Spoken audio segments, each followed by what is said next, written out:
जय Gurudev student class 10। So today is our chapter 3। हालांकि तुम लोग की कुछ पुरानी बुक है उसमें चैप्टर 4 मिलेगा। ठीक, तो चैप्टर का नाम जो है हमारा है वो एग्रीकल्चर। हम इस पर डिस्कस करेंगे। तो टाइप्स ऑफ फार्मिंग, तो यहाँ पे हम बात करते हैं types of farming. Types of farming में जैसा कि है कि there are 3 types of farming. तो पहला है हमारा सबसिस्टेंस फार्मिंग। पहला हमारा क्या है, सबसिस्टेंस फार्मिंग। दूसरा क्या है, कमर्शियल। और तीसरा क्या है, प्लांटेशन फार्मिंग। और इसी सबसिस्टेंस फार्मिंग को जो है यहाँ पे 2 पार्ट में डिवाइड कर दिया गया है, एक प्रिमिटिव सबसिस्टेंस और एक इंटेंसिव सबसिस्टेंस। तो यहाँ पे हम बात करते हैं सबसिस्टेंस फार्मिंग की। तो सबसिस्टेंस फार्मिंग क्या है यहाँ पे, so this type of farming provide food This type of farming provides enough food for farmers and his family but not enough for sale। यानी सबसिस्टेंस फार्मिंग ऐसी होती है कि जिसमें जो फूड होता है वो फार्मर यानी किसान और उसकी परिवार के लिए पर्याप्त हो जाता है, लेकिन मार्केट में सेल करने के लिए नहीं हो पाता। तो इसे हम क्या बोलते हैं, सबसिस्टेंस फार्मिंग। अब यही सबसिस्टेंस फार्मिंग 2 प्रकार की होती है, पहला प्रिमिटिव सबसिस्टेंस, दूसरा जो है हमारा इंटेंसिव सबसिस्टेंस। तो यहाँ पे प्रिमिटिव सबसिस्टेंस की बात करते हैं। तो प्रिमिटिव सबसिस्टेंस क्या है, this type of farming is carried out by this type of farming is carried out by small farmers, especially tribal group on small patches of land with the help of primitive tools like hoe, dao, etc।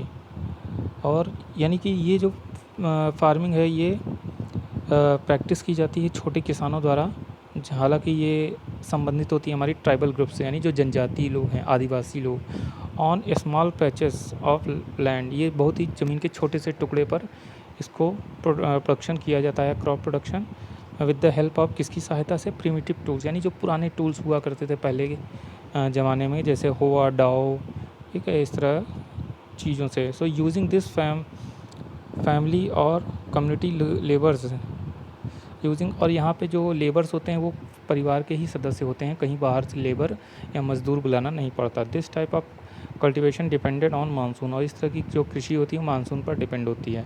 अगर monsoon अच्छा हुआ तो अच्छी खेती होती है, नहीं तो प्रोडक्शन ख़राब हो जाता है। फॉर एग्जांपल जैसे स्लैश एंड बर्न एग्रीकल्चर।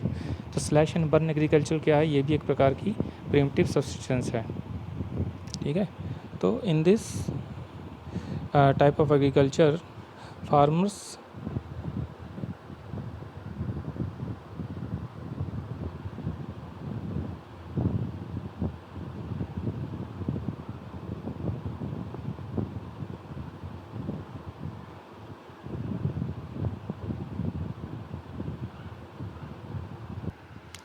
तो in this type of agriculture farmers clear the patches of land, ज़मीन को साफ़ करते हैं, प्रोड्यूस सीरियल्स, द अनाज बोते हैं, एंड अदर फूड क्रॉप्स, और भी फूड क्रॉप्स को ग्रो करते हैं, टू सस्टेन द फैमिली, अपने परिवार के भरण पोषण के लिए।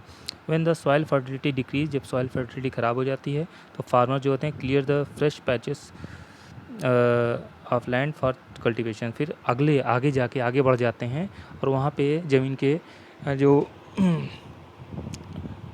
जंगल हैं, झाड़ी, उनको साफ़ करते हैं, तब जाके फिर वहाँ पे खेती करते हैं। तो इसीलिए नाम दिया गया स्लैश एंड बर्न। पहले उसको पेड़ों को, वहाँ पे जो जंगली पेड़ जो उगे होते हैं उसको काटते हैं और उसी को जला देते हैं, फिर वो ज़मीन साफ़ हो जाती है, फिर वहाँ खेती करते हैं। इसी प्रकार आगे बढ़ते चले जाते हैं और फिर दोबारा वापस लौटते समय फिर ऐसे ही खेती करते हुए वापस आते हैं। तो इस प्रकार के इसे बोलते हैं हम स्लैश एंड बर्न एग्रीकल्चर। ये ज़्यादातर ट्राइबल ग्रुप्स यानी आदिवासियों में ज़्यादातर प्रचलित है। तो इसे अलग अलग नाम भी दिया गया है। तो क्या क्या कैसे नाम दिया गया आगे देखते हैं इसमें। तो जैसे कि इसको नाम दिया गया, it is called jhuming in north eastern, हमारे इंडिया में नॉर्थ ईस्ट पार्ट यानी अरुणाचल प्रदेश, असम, मेघालय, वहाँ पे इसे क्या नाम दिया गया है, झूमिंग एग्रीकल्चर। और इन बस्ता डिस्ट्रिक्ट इन छत्तीसगढ़, और एंड अंडमान एंड निकोबार, इसे नाम दिया गया बस्ता। इन डिस्ट्रिक्ट इन छत्तीसगढ़, और मिल्पा नाम दिया गया कहाँ, मैक्सिको में, राका इन ब्राज़ील, रे इन वियतनाम, इस तरह करके अलग अलग नाम दिया जाता है। इंटेंसिव सब्सिस्टेंस की बात करें तो ये क्या होती है, तो intensive subsistence this type of farming in India is practised in area where there is a high population. ये ऐसे एरिया में की जाती है जहाँ पे ज़्यादातर जनसंख्या बहुत ज़्यादा होती है। अकॉर्डिंग टू इट्स लैंड, ज़मीन के आधार पर देखा जाए बहुत ज़्यादा लोग रहते हैं, तो यहाँ पे बहुत ही छोटे छोटे फार्म होते हैं जिन पर खेती की जाती है, लेकिन जनसंख्या का प्रेशर बहुत ज़्यादा होता है। So it is a labour intensive, यहाँ पे लेबर इंटेंसिव मज़दूरों की बहुत आवश्यकता होती है। In this method farmers use very heavy biochemical, इसमें किसान बहुत ज़्यादा फर्टिलाइज़र, इंसेक्टिसाइड, केमिकल फर्टिलाइज़र और भी बायोकेमिकल इनका यूज़ करते हैं, जिससे कि ज़्यादा से ज़्यादा प्रोडक्शन हो, क्योंकि ज़मीन बहुत कम होती है और जो है लोगों की जनसंख्या ज़्यादा होती है। और इसी प्रकार ये, अब हम अगली बात करते हैं जो हमारा सेकंड टाइप का था, कमर्शियल एग्रीकल्चर।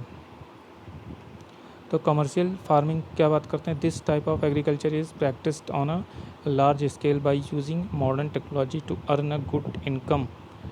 और ये मॉडर्न टेक्नोलॉजी इस्तेमाल करते हैं जिससे कि ज़्यादा से ज़्यादा इनकम हो पाए। In this agriculture farmers use HYV seeds, और इस प्रकार की एग्रीकल्चर में फार्मर्स जो हैं HYV seeds, high yielding variety, HYV का मतलब हाई यील्डिंग वैरायटी, ठीक है, सीड इंसेक्टिसाइड इसका यूज़ करते हैं। फॉर एग्जांपल जैसे rice wheat in Punjab and Haryana is commercial. Rice और वीट ये हमारा पंजाब हरियाणा में कमर्शियल है, लेकिन हमारे यहाँ उड़ीसा में ये क्या है, सब्सिस्टेंस क्रॉप है। इस प्रकार कमर्शियल क्रॉप हर जगह अलग अलग हो सकती है, किसको कहाँ पे कमर्शियल क्रॉप माना गया है ये उस राज्य की स्थिति के ऊपर डिपेंड करता है। प्लांटेशन की बात करें, प्लांटेशन फार्मिंग, तो यहाँ पे प्लांटेशन फार्मिंग,